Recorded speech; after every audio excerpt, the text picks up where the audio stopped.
नमस्कार दोस्तों, मैं हूं दिनेश के वोरा। स्वागत है आपका न्यूज टाइम एसटीएस न्यूज के इस लाइव अंक के अंदर। दोस्तों, 19 दिसंबर को इंडिया गठबंधन की बैठक है।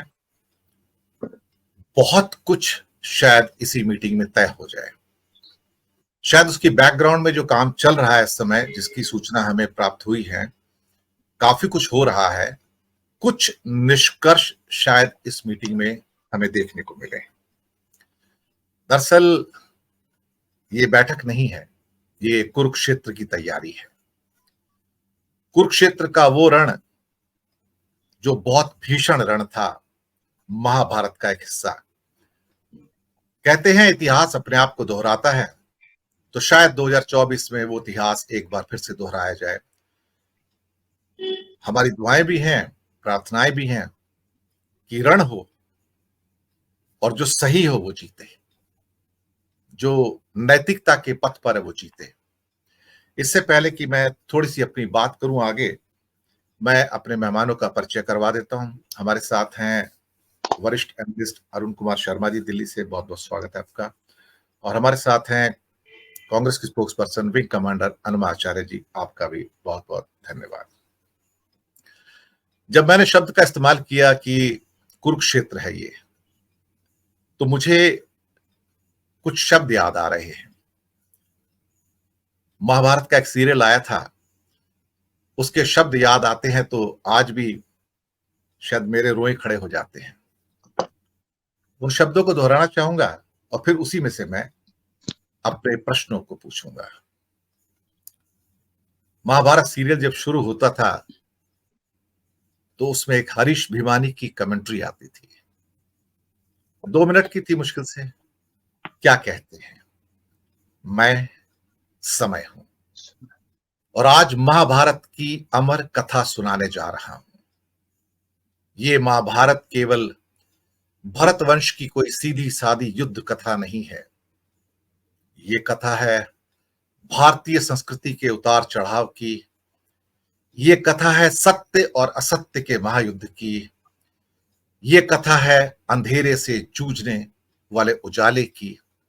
और ये कथा मेरे सिवा और कोई बता भी नहीं सकता, क्योंकि मैंने इसे इतिहास की तरह गुजरते हुए देखा है।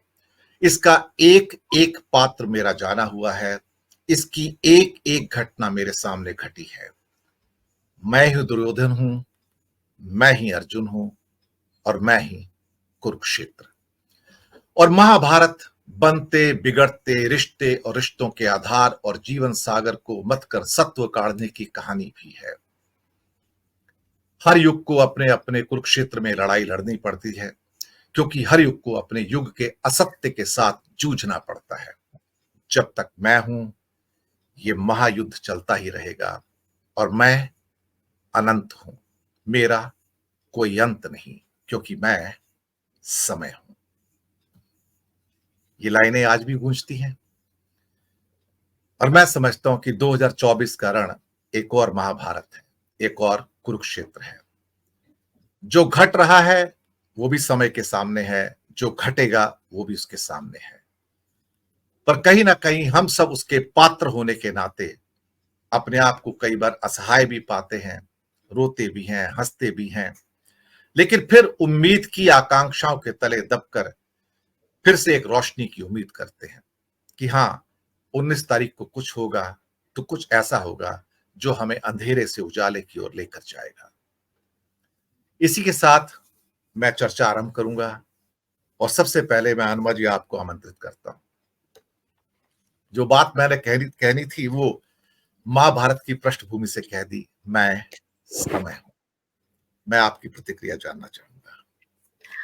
देखिए, आपने बात बहुत अच्छे तरह से शुरू की है और जिस बात में आपने कहा हर युग को अपने असत्य के साथ जूझना पड़ता है।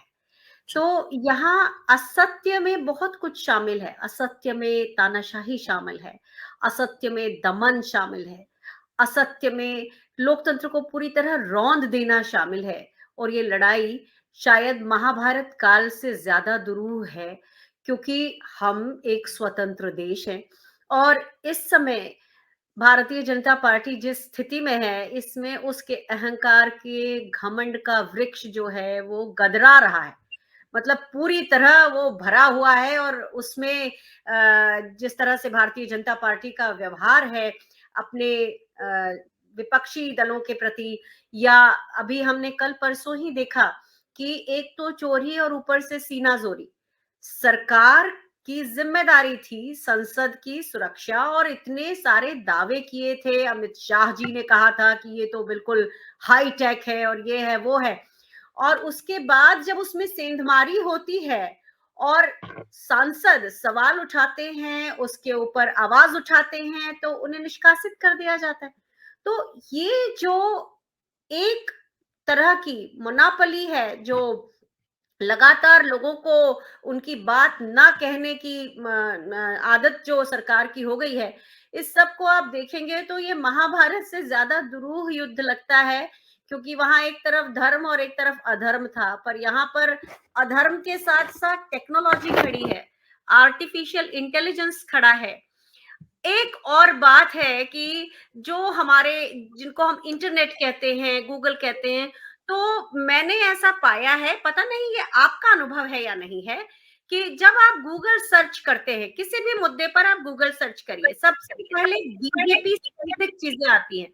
मुझे ऐसा किसी ने बताया है कि ये इंडिया में नहीं हो रहा है, ये काम कहीं और से हो रहा है, कि सर्च पैटर्न में बार बार बीजेपी सेंट्रिक चीजें डालकर, और सर्च पैटर्न को ऐसे किया जा रहा है कि लोगों को जो कांग्रेस के समय की खबर है या कोई चीजें हैं, वो बड़ी मुश्किल से मिलती है, बड़ी मुश्किल से मिलती है, कोशिश करनी पड़ती है। ये मेरा अपना अनुभव है, इसलिए बता रही हूँ।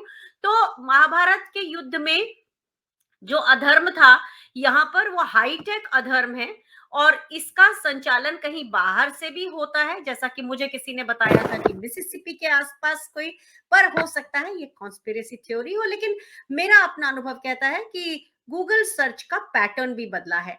और उसके अलावा बाकी तो आज आपका जो विषय है ईवीएम, उसके ऊपर भी थोड़ा सा तो बोल ही दूं कि मेरे कुछ ऐसे विदिशा में और बिलासपुर जो छत्तीसगढ़ में है, वहां मेरे एक मित्र हैं छत्तीसगढ़ के तखतपुर के पास में। तो एक उन्होंने बड़ी पिक्यूलियर चीज बताई।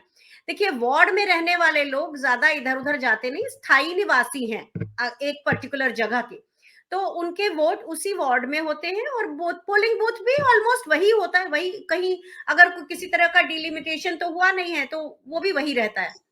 उनका ये बताना था, दोनों जगह में, विदिशा में भी और वहां भी, कि हर पोलिंग बूथ में कुछ ना कुछ गड़बड़ देखी गई, और उसका एक उन्होंने ये बताया कि जिन जगहों पर कांग्रेस के वोट देने वाले लोग बरसों से रह रहे हैं, दशकों से, उन जगहों पे कांग्रेस को 5 या 10 वोट मिले हैं, जबकि जहां पर कांग्रेस का वोटर ही नहीं रहता, वहां से उनको 200, 500, 800 तक वोट मिले हैं। तो मुझे ऐसा लगता है कि जहां भी प्रोग्रामिंग हुई थी, इतना माइक्रो मैनेजमेंट नहीं कर पाए होंगे कि किस क्षेत्र की क्या पिक्यूलरिटी है, और जो भी किया है, मैं तो मानती हूं कि ऐसा कुछ हुआ है। इसलिए मेरा ये कहना है कि महाभारत का युद्ध नहीं है यहाँ। यहाँ पर मेरे ख्याल से, जैसे कि दुर्योधन के पास भीष्म पितामह जैसे अच्छे सिद्धांतवादी लोग थे, भारतीय जनता पार्टी में सिद्धांतवादी कोई बचा नहीं है। नरेंद्र मोदी और अमित शाह के आगे जो थोड़े बहुत अपने नाम से चलने वाले नेता थे, शिवराज सिंह चौहान या वसुंधरा राजे, इन सबको भी पार लगा दिया गया है। तो इस युद्ध का जो स्ट्रक्चर है वो बहुत ही क्या कहना चाहिए, बहुत ही ध्रुव है।